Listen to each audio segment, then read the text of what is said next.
Well, it's Linda again. I just thought I'd get on here now and show you that you can dehydrate your peppermint just like you do your basil or anything else. So I went and just got a whole handful of this stuff just to show you how.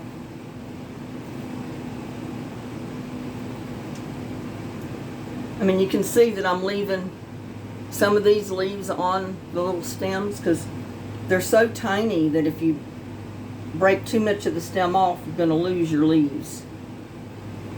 It's a little bit different than the basil. I think the leaves are a little bit smaller. So you can leave it like that. And just put that whole thing right in your dehydrator.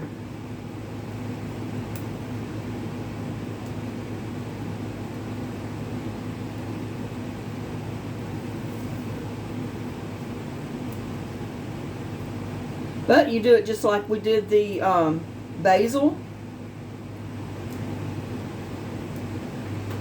Dehydrated at least overnight on about 125 degrees. That's what you put your dehydrator on. It might take a little longer than that, depends on your dehydrator. And then just store it in your glass jars like I showed you how we do the basil. Just a little sterilized glass jar.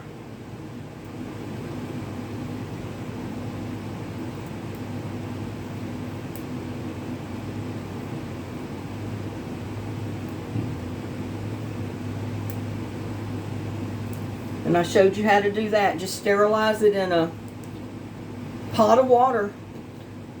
Get your water boiling, put your jar and your lid. Don't forget that you got to have a lid that will seal a little bit.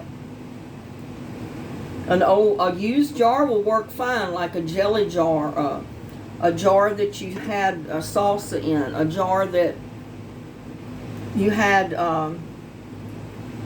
anything in, as long as it's got the lid with that little rubber seal around the inside of the lid. Just throw your lid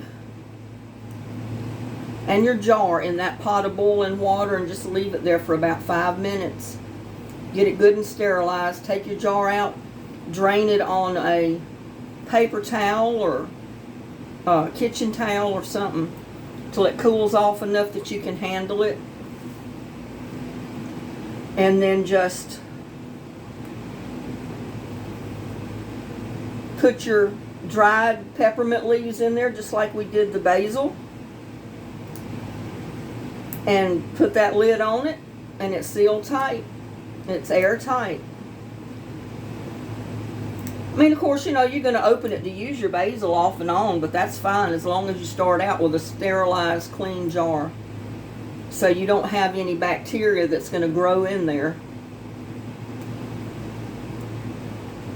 And the basil should be, or basil and the peppermint should be fine because you've dehydrated that. And if you dehydrated it really good till it's crispy, and it basically breaks apart when you touch it, then you're good to go.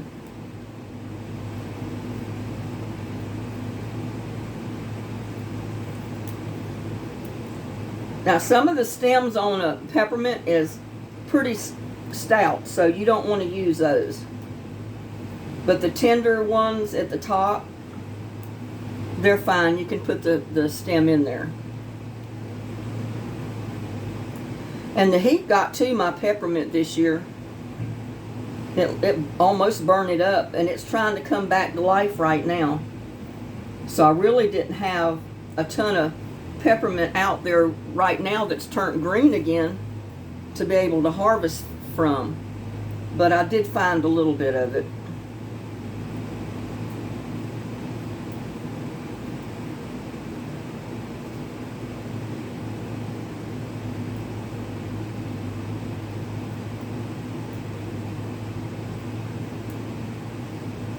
I mean, these leaves are smaller. They will get bigger, but like I said, the heat got to my plants this year. That 110-degree weather fried my plants. But those roots were still alive, so they've been coming back for me recently. And I was able to at least get a little bit of the peppermint to show you.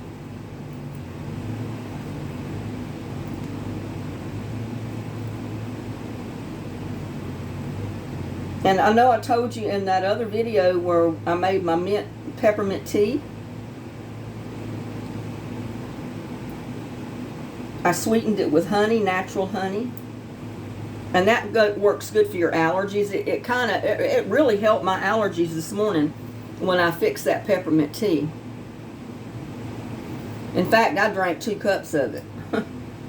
And I could just feel my sinuses opening up, and I felt a lot better after I drank those 2 cups of hot tea, peppermint tea.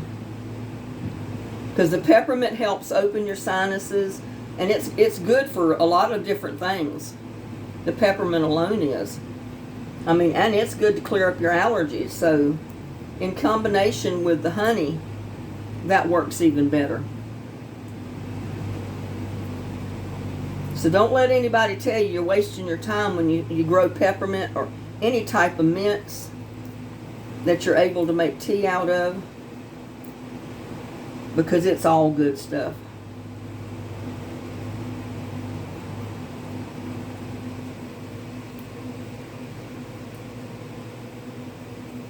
See, my leaves are kind of small because, like I said, my plants were just coming back from that extremely hot weather we've had. But probably in another week or so, my plants are going to look really good. I'll be able to harvest a lot more peppermint off of them.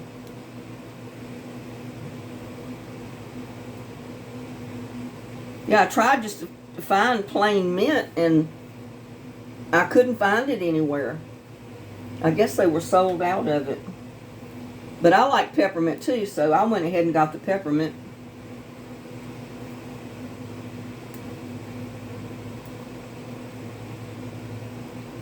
As you can see, all that I broke off is just not even hardly one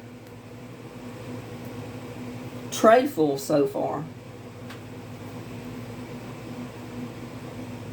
But if it's healthy and it doesn't get too hot on it, you'll get a lot more harvest off of your peppermint than this. The leaves will be a lot bigger.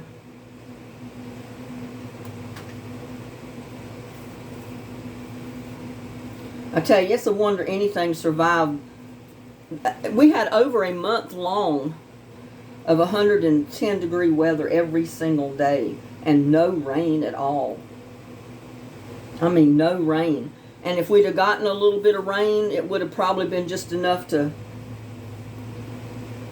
cook everything the next day when it heated up to 110-degree weather the next day after the ground was wet. So I guess that's why they survived. It got that hot. I tried to keep my plants watered.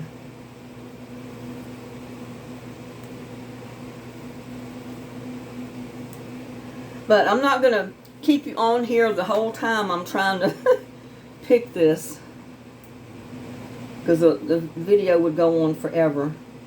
But you get the idea.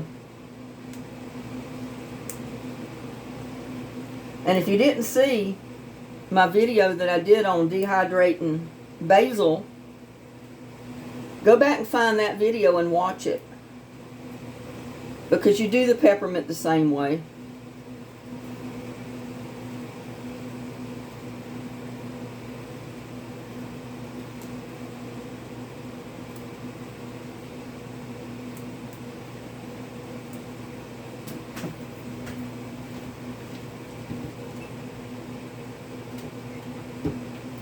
And I've got a jar right here that I've already sterilized and everything that I'm going to put my peppermint in when I get it dehydrated.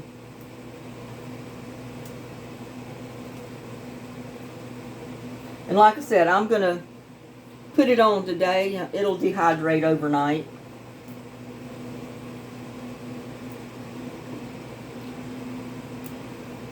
And I should be able to take it off tomorrow and put it in the jar.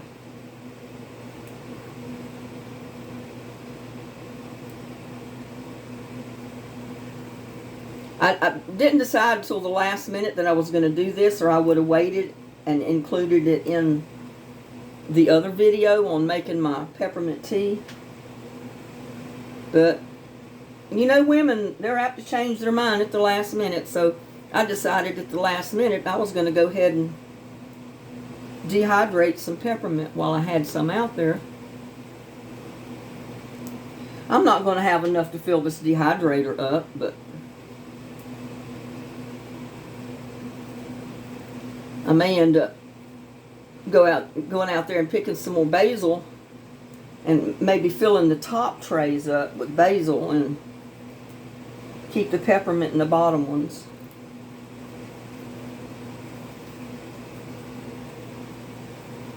So there you have it. Do your peppermint, and if you have oregano or if you have cilantro or any of that stuff that you want to dehydrate, you do it the same way.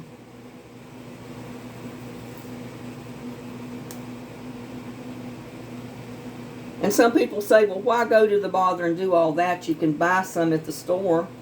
Well, yeah, that's true. But I got a garden growing anyway, so why not?